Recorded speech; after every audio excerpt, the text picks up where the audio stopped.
ಚಿಂತಾಮಣಿ ನಗರಸಭೆ ಪರಿಸರ ಸಂರಕ್ಷಣೆ ಮತ್ತು ಪ್ಲಾಸ್ಟಿಕ್ ಮುಕ್ತ ಅಭಿಯಾನದ ಅಂಗವಾಗಿ ನಗರದಾದ್ಯಂತ ನಿಷೇಧಿತ ಪ್ಲಾಸ್ಟಿಕ್ ಬಳಕೆ ವಿರುದ್ಧ ಕಟ್ಟುನಿಟ್ಟಿನ ಕಾರ್ಯಾಚರಣೆ ಕೈಗೊಂಡಿದ್ದು, ಈ ವೇಳೆ ನಗರಸಭೆ ಆರೋಗ್ಯ ನಿರೀಕ್ಷಕರು ಮತ್ತು ಸಿಬ್ಬಂದಿ ಎಪಿಎಂಸಿ ಮಾರುಕಟ್ಟೆಯ ಶ್ರೀಕೃಷ್ಣ ಟ್ರೇಡರ್ಸ್ ಅಂಗಡಿಯ ಮೇಲೆ ಅನಿರೀಕ್ಷಿತ ದಾಳಿ ನಡೆಸಿದರು. ತಪಾಸಣೆಯ ವೇಳೆ ಅಂಗಡಿಯಲ್ಲಿ ಹೆಚ್ಚಿನ ಪ್ರಮಾಣದ ನಿಷೇಧಿತ ಪ್ಲಾಸ್ಟಿಕ್ ಪತ್ತೆಯಾಗಿದೆ. ಪ್ಲಾಸ್ಟಿಕ್ ವಶಪಡಿಸಿಕೊಳ್ಳಲು ಮುಂದಾದ ಅಧಿಕಾರಿಗಳೊಂದಿಗೆ ಅಂಗಡಿ ಮಾಲೀಕ ಟಿ.ಆರ್. ಗೋಪಾಲಕೃಷ್ಣ ಅವರ ಪುತ್ರ ರಾಕೇಶ್ ತೀವ್ರ ವಾಗ್ವಾದಕ್ಕಿಳಿದಿದ್ದಾರೆ. ಕರ್ತವ್ಯ ನಿರ್ವಹಿಸುತ್ತಿದ್ದ ಸರ್ಕಾರಿ ಸಿಬ್ಬಂದಿ ಮೇಲೆ ದೌರ್ಜನ್ಯ ಎಸಗಿ ಕೆಲಸಕ್ಕೆ ಅಡ್ಡಿಪಡಿಸಿದ ವಿಷಯ ತಿಳಿಯುತ್ತಿದ್ದಂತೆ ಸ್ಥಳಕ್ಕಾಗಮಿಸಿದ ನಗರಸಭೆ ಪೌರಾಯುಕ್ತ ಜಿ.ಎನ್. ಚಲಪತಿ ಪರಿಸ್ಥಿತಿಯನ್ನು ಗಂಭೀರವಾಗಿ ಪರಿಗಣಿಸಿದರು. ಅಲ್ಲ ಅದಿಟ್ಟುಕೊಂಡು ಮತ್ತೆ ಇದನ್ನ ಯೂಸ್ ಮಾಡ್ತಾ ಇದ್ದಾರೆ ಅಂದ್ರೆ ಹೇಗೆ? 1 kg ಹಾಕಿ ಹಿಂಗ ಹಾಕಿ ನೋಡೋಣ. ಅದಾದ್ರೂ ಹೊರದೋಗುತ್ತೆ. ಏನು ಕೊಡಿಯುತ್ತೆ? ಹಾಕು ಬಿಸಾಕ್ ರೋಡಲ್ಲಿ ಹೊಡಿಯಲ್ಲ ನಾನು. ಹಾ. ನೀವು ಹೇಳ್ತೀರಾ ಸರ್?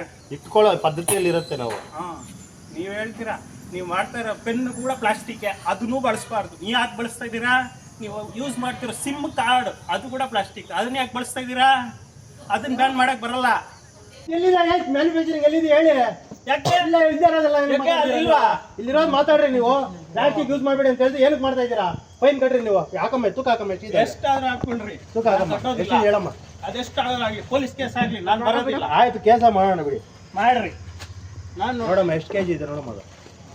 ನಂತರ ನಿಷೇಧಿತ ಪ್ಲಾಸ್ಟಿಕ್ ಸಂಗ್ರಹಣೆ ಮತ್ತು ಸರ್ಕಾರಿ ನೌಕರರ ಕರ್ತವ್ಯಕ್ಕೆ ಅಡ್ಡಿಪಡಿಸಿದ ಹಿನ್ನೆಲೆಯಲ್ಲಿ ಅಂಗಡಿ ಮಾಲೀಕನಿಗೆ ತಕ್ಷಣ 50,000 ಭಾರಿ ಮೊತ್ತದ ದಂಡ ವಿಧಿಸಿ ನೋಟಿಸ್ ಜಾರಿ ಮಾಡಿದರು. ಮುಂದಿನ ದಿನಗಳಲ್ಲಿ ಇಂತಹ ವರ್ತನೆ ಮರುಕಳಿಸಿದರೆ ಕ್ರಿಮಿನಲ್ ಮೊಕದ್ದಮೆ ದಾಖಲಿಸಲಾಗುವುದು ಮತ್ತು ಅಂಗಡಿಯ ಪರವಾನಗಿ ರದ್ದುಗೊಳಿಸಲಾಗುವುದು ಎಂದು ಎಚ್ಚರಿಕೆ ನೀಡಿದ್ದರು. ನಗರಸಭೆಯ ಈ ಕಟ್ಟುನಿಟ್ಟಿನ ಕ್ರಮದಿಂದ ಎಚ್ಚೆತ್ತ ಅಂಗಡಿ ಮಾಲೀಕ ಗೋಪಾಲಕೃಷ್ಣ ಮತ್ತು ಅವರ ಪುತ್ರ ರಾಕೇಶ್ ನಂತರ ನಗರಸಭೆ ಕಚೇರಿಗೆ ಭೇಟಿ ನೀಡಿ ಪೌರಾಯುಕ್ತರಲ್ಲಿ ತಮ್ಮ ಅನುಚಿತ ವರ್ತನೆಗಾಗಿ ಕ್ಷಮೆಯಾಚಿಸಿದರು. ಅಲ್ಲದೆ ವಿಧಿಸಲಾಗಿದ್ದ 50,000 ದಂಡದ ಮೊತ್ತವನ್ನು ಸರ್ಕಾರಕ್ಕೆ ಪಾವತಿಸಿದ್ದಾರೆ. ಯಾರು ಪ್ಲಾಸ್ಟಿಕ್ ಬಳಸಬೇಡಿ, ನಾನು ಬಳಸಿದ್ರೆ ದಂಡ ಕಟ್ಟಿದ್ದೀನಿ, ದಯವಿಟ್ಟು ಯಾರು ಪ್ಲಾಸ್ಟಿಕ್ ಬಳಸಬೇಡಿ ಅಂತ ಅಪೀಲ್ ಮಾಡಿ. ಜನರಿಗೂ ಅವ್ರು ಒಳ್ಳೇದಾಗಲಿ. ನಿಮ್ಮ ಕಡೆಯಿಂದ ದಯವಿಟ್ಟು ಯಾರು ಪ್ಲಾಸ್ಟಿಕ್ ಬಳಸಬೇಡಿ, ನಾವು ಇದನ್ನು ಬಳಸಿರೋದ್ರಿಂದ ನಾವು ದಂಡ ಕಟ್ಟಿದ್ದೀವಿ. ಸ್ವಲ್ಪ ದೂರ ದಯವಿಟ್ಟು ಯಾರು ಪ್ಲಾಸ್ಟಿಕ್ ಬಳಸಬೇಡಿ. ದಂಡ ಎಷ್ಟಿದೆ? 50,000. ನಿಮ್ಮ ಹೆಸರು ಹೇಳಿ. ರಾಕೇಶ್. ಅದು ನಾನು ಅವ್ರು ತಪ್ಪಂತ ಹೇಳ್ತಿಲ್ಲ, ಅಥವಾ ಒಬ್ಬ MBA ಇದ್ದಾರೆ, ಆದ್ರಿಂದ ನಾವು ಅವ್ರ ಮೇಲೆ FIR ಮಾಡ್ಬೇಕಂತಂದ್ರೆ ಸರ್ ಬೇಡ ನಾನು ದಂಡ ಕಟ್ತೀನಿ ಅಂತ ಒಂದ್ಸರಿ ಅವ್ರಿಗೆ ಎಕ್ಸ್ಕ್ಯೂಸ್ ಕೊಟ್ಟಿದ್ವಿ. ಬುದ್ಧಿವಂತ ಇದ್ದಾನೆ, ಹಂಗಾಗಿ ಅವ್ರಿಗೆ ಕಟ್ತಾ ಇದ್ದಾರೆ.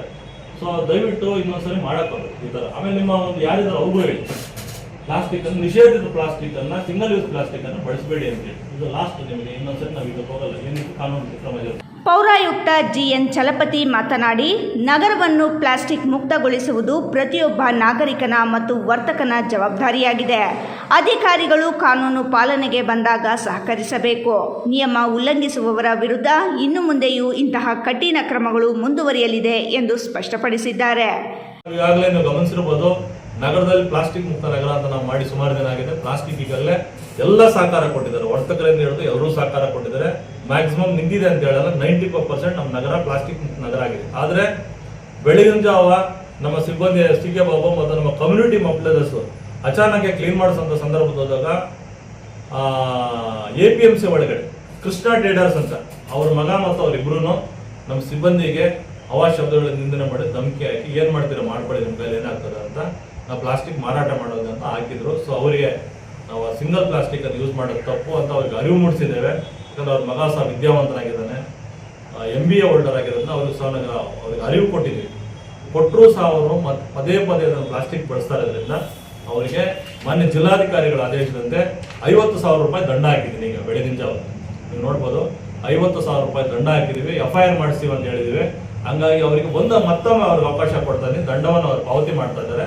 ಮತ್ತೆ ಇದನ್ನೇನ ರಿಪೀಟ್ ಆದರೆ ನಿಯಮಾನುಸಾರ ಏನು ನಿಷೇಧಿತ ಪ್ಲಾಸ್ಟಿಕ್ ಅನ್ನು ಬಳಸ್ತಾ ಇರೋದನ್ನ ಅವ್ರ ಮೇಲೆ ಸೂಕ್ತ ಕಾನೂನಿನ ಕ್ರಮ ಜರುಗಿಸಿ ಅವ್ರ ವಿರುದ್ಧ FIR ಮಾಡೋದ್ರ ಜೊತೆಗೆ ಅವ್ರ ವೃತ್ತಿ ಪರವಾನಗಿಯನ್ನು ಸಹ ನಗರಸಭೆ ರದ್ದು ಮಾಡುತ್ತೆ.